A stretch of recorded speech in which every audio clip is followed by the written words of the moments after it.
பாம்பு கடி விஷ முறிவு மருந்து உற்பத்தி செய்வதற்கு ஒரு சிறப்பு மையம் உருவாக்க தமிழ்நாடு அரசு டெண்டர் கோரியுள்ளது.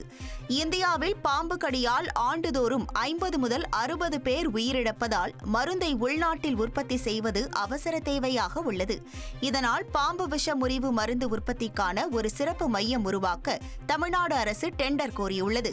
உயர்தரம் கொண்ட மருந்தை தயார் செய்தல், பாம்பு முறிவு மருந்து தொடர்பான சப்ளை செயினை உருவாக்குதல் உள்ளிட்ட பல்வேறு பணிகளை மேற்கொள்ளும் முக்கிய மையமாக இது அமையவுள்ளது.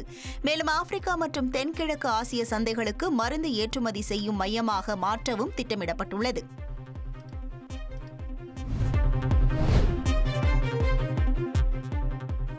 திருபுவனம் அஜித்குமார் மரண வழக்கை விசாரித்து ஆகஸ்ட் 20ஆம் தேதிக்குள் அறிக்கையை தாக்கல் செய்ய சிபிஐக்கு மெட்ராஸ் உயர்நீதிமன்ற மதுரை அமர்வு உத்தரவிட்டுள்ளது.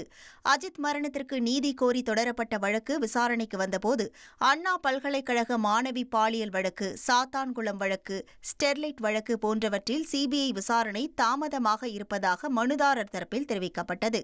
அப்போது சிபிஐ விசாரணையை நீதிமன்றம் கண்காணிக்கும் என நீதிபதிகள் உறுதியளித்தனர். தொடர்ந்து சம்பவம் குறித்து மாவட்ட கூடுதல் நீதிபதி நேரில் விசாரணை நடத்தி தாக்கல் செய்த அறிக்கையில் அஜித்தின் மரணம் லாக்அப் மரணம் என்பது உறுதி செய்யப்பட்டுள்ளதாக நீதிபதிகள் சுட்டிக்காட்டினர்.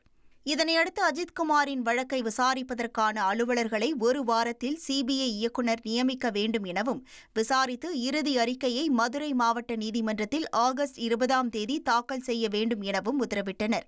மேலும் தடய அறிவியல் துறை அறிக்கையை ஒரு வாரத்தில் சம்பந்தப்பட்ட நீதிமன்றத்தில் தாக்கல் செய்ய உத்தரவிட்ட நீதிபதிகள் சிபிஐக்கு அரசு தரப்பில் அனைத்து வசதிகளை செய்து தருவதோடு சாட்சிகளுக்கு போதிய பாதுகாப்பு வழங்குவதை உறுதி செய்யுமாறு அறிவுறுத்தினர்.